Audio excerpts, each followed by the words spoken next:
Hey everyone, this is Domina Mara, and today I would like to talk about being a marriage therapist for my parents and how being a professional dominatrix has helped me with that. But first of all, I would like to give you guys a few updates. Due to a number of requests, I am now going to be attending DomCon LA as a special guest.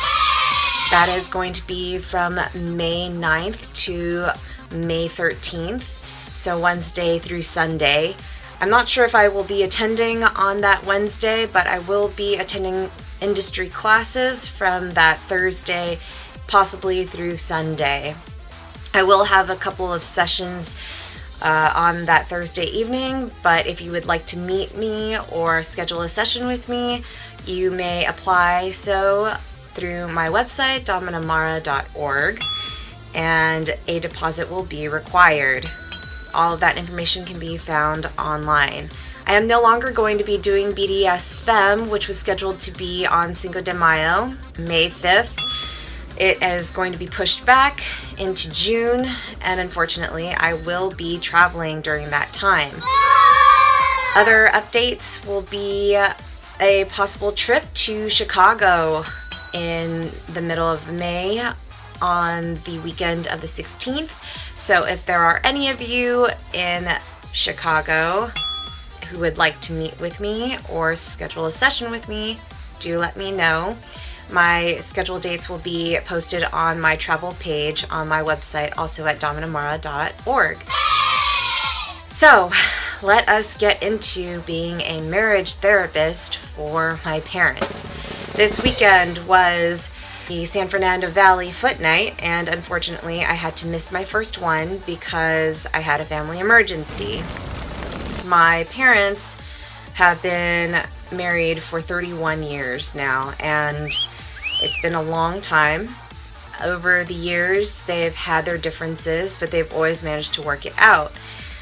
I find that it's been a weird transition over the past couple of years where I, as their child, have had to regulate their arguments because they no longer know how to reach each other at this point in time. They don't see each other's points of views, and they just end up shouting over each other, and nothing ever gets resolved, and they don't hear each other. So my role over the weekend, which was a self-imposed role, was to spend a day specifically dedicated to each of them.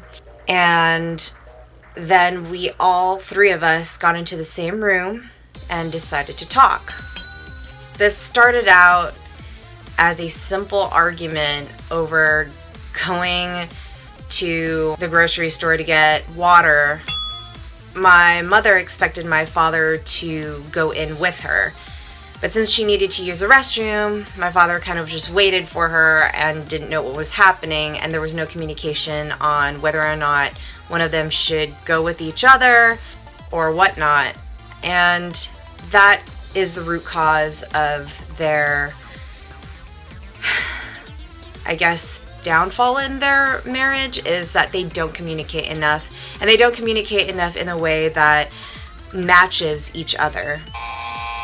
Things that I had to break down for them were their needs and their wants. For my mom, she wants more intimacy. She wants more initiative on my dad's side. She wants to feel loved. She also wants to be included more in his plans with his side of the family.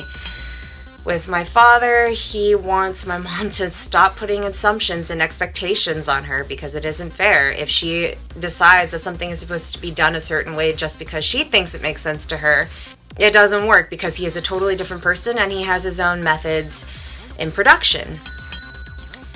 And I literally sat with them for a total of 4 to 5 hours. It was half an hour or 45 minutes the first day, 4 hours the second day, and a wrap-up session of 30 minutes the last day. I had to be the one who was like the referee to tell each of them when to start talking and to let that person finish before another person came in, or even I came in. because they weren't being heard, or because they weren't able to say everything and make all of their points the way that they wanted to at the given time. During my pro-dom sessions, I feel like that's the same way. If I don't get to explain something all the way through to my submissive, they're not going to know what to expect for the rest of the session. And sometimes I don't want them to know what to expect for the rest of the session. But that is communicated to them in the beginning so that they are aware of their safety and that they can trust me to just guide the entire session. If they want a certain fetish to be fulfilled, they'll let me know in advance, and if I am willing to give them that fetish and fulfill that for them, then I let them know. I don't necessarily let them know how, because that's half the fun, but they understand that that is how it's going to go. In my parents' case, I had to tell them, please let Dad finish talking. You can go after him and make your points after that. I also have questions, but I'm going to wait until I have all the information from him, and so that he understands that he's being heard. So I had to kind of delegate which side could go first. Otherwise, it wasn't fair. And since I was the person who was bringing neutral ground, I had the power to say, okay, you go. Or, okay, both of you stop, because I can't hear two people at one time. Another thing that I ended up having to do was having to break down and explain very simply what each person wanted. And because family drama is so convoluted and there's different issues woven together to make a big problem, I literally had to spend those 4 hours with a notepad and a pen and say, okay, Mom, what are your issues with Dad? Jot down A, B, C, D, E. And then because, problems are two-sided, or it's a two-way street in a relationship, I had to say, okay, this overlaps with what Dad is saying on his end. How can we resolve these two things? Because as a third party, I can see clearly where these things can align. Every problem has a solution, and I was able to see where these problems had matched. So if my dad needed more space and more time with his side of the family, and my mom was too stressed out about it, she had the freedom to not join them. She is not obligated to be put in that chaos that is on my father's side, and that'll give him the freedom to go about and do things how he likes. As a quick example, without getting too much into that drama. So, in the end, I ended up writing out almost this page of negotiation. And I broke down every single thing, and I tried to make positive notes on each of them as well. Why it would be more positive for my mom to give up that freedom for my dad. She doesn't like being in chaos, so why put yourself there?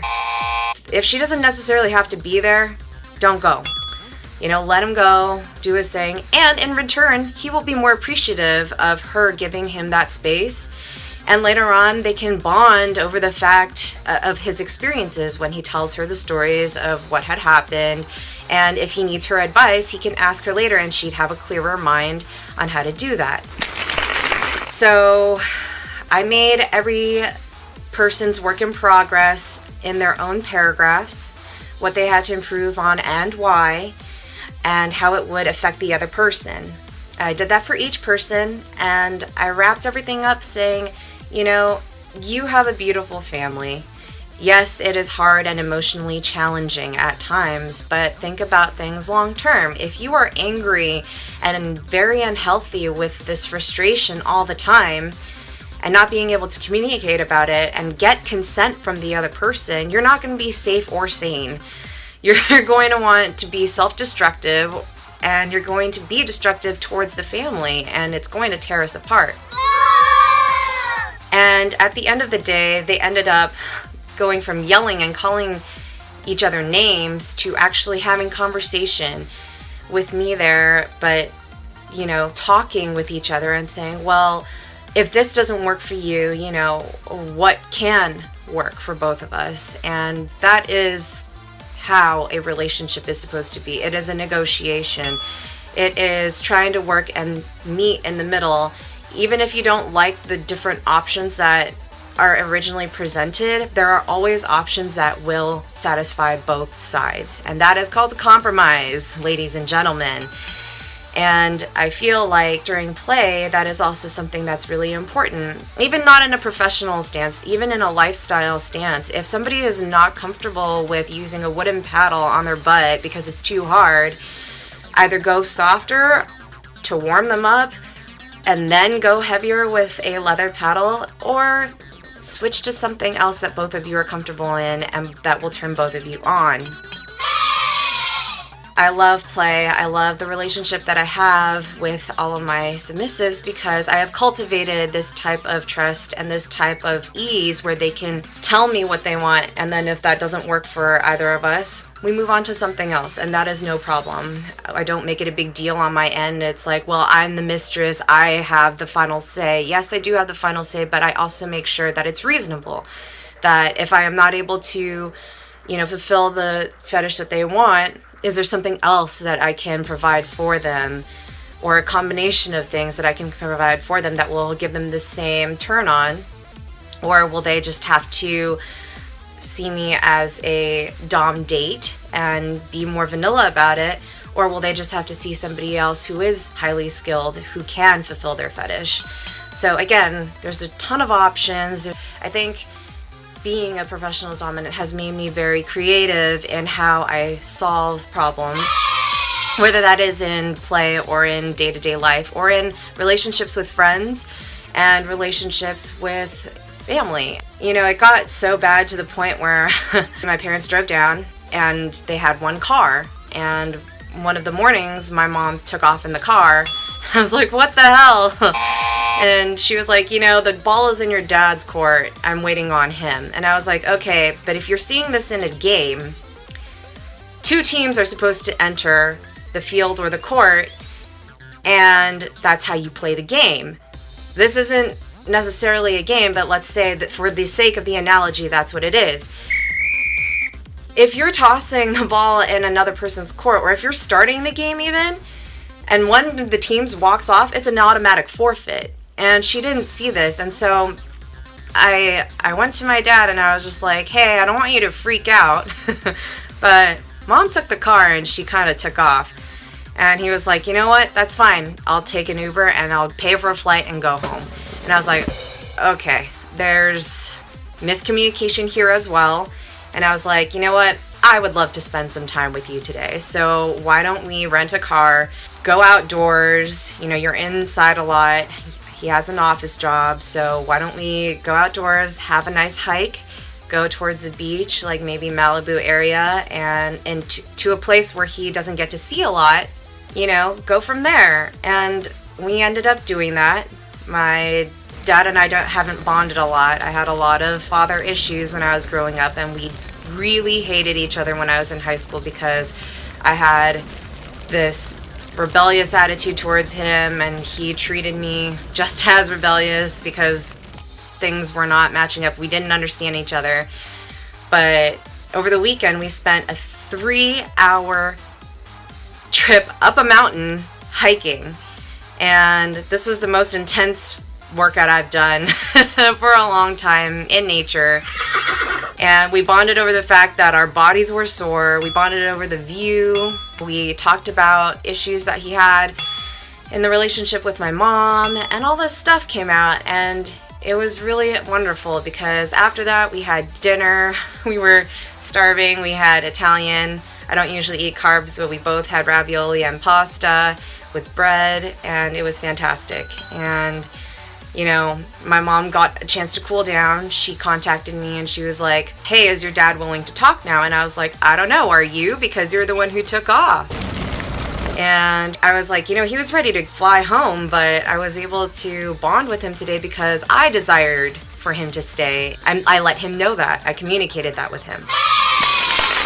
And she was like, well, here's my offer. I'm willing to go back, to the hotel and listen to what he has to say or talk about stuff. And so I turned to my dad and I was like, she is offering to stay and talk to you about things and not run off and drive back home by herself. Are you willing to stay as well? Yes. Okay. So we both go to the hotel, and that's when I created this document for them. And it's it almost seems ridiculous that I had to create this page of negotiation between the two, because I feel like a lawyer and a therapist at the same time. But you know what? Having it written down makes it real than being verbal and saying, okay, this is what you need to work on until the next time, right? No, it's like, okay, we are all agreeing and it's on paper. They didn't sign it or anything, but I typed it up for them, even since it was on a pad of paper and I could probably only read my own writing. I typed it up to them. I CC'd it to them. I said, look, I love you both very much. This is what you really have to work on in order for this relationship to work. And since you both have decided that that is the direction that you want to go, this is what has to happen. And I was like, you know what, if you guys have any questions or comments or things you want to add in the future, let me know, and I am happy to do that. I'm happy to write out any other addendums in the future as well. I do know things change. Relationships change, people change, so if anything needs to be modified, I'm happy to do that. Like I said, every problem has a solution. So this is just a little peek into the life that I had over the weekend and how I've matured over the years through domination. I've been able to talk about things instead of yelling at people and at clients. Think about everything almost like customer service and how you would like to be treated. You know, even though I'm in a dominant position, I still think about and care about how my submissive feels. Before they come in, I pay attention to how they are feeling, and when they leave the room and leave for the day, I make sure that they are happy and that they are in a better place that they were when they arrived. Whether they were happy to begin with or not, I just make sure that they really enjoyed themselves and they remember that they matter and that it's okay to have their fetishes and that I'm here for them. So if you've had any experiences from your jobs or with a dom, and if that has helped you in any way in your day-to-day life or in your relationships with other people, comment below and maybe I will make a response video or I can delve into things further. But for now, like, comment, subscribe to my links below, and I will catch you next time. Be safe and have fun.